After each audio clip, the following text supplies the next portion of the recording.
ប្រចាំឲ្យតែគេសួរខ្ញុំតែងតែប្រាប់ថាem okតែក្នុងទ្រូងនេះវាចង់ប្រេស្រាំមិនចេញរៀងឯងឬមិនសូវយល់សងទឹកភ្លៀវដូចទឹកភ្លៀងហើយកាលណាបានជួបស្នេហ៍ចាំទៅពេលណាឬក៏ចាំដល់អង្កាំឲ្យតែគិតពីស្នេហាចាំទៅរត់ទៅទិញថ្នាំ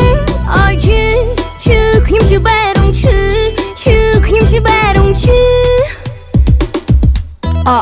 រណាបងអាយបងបែរងអូនជ្រុងមួយជំនៀងបានបងយកទៅចូលនៅកំតិចលេងធ្វើឲ្យអូនឈឺស្ទើរតែ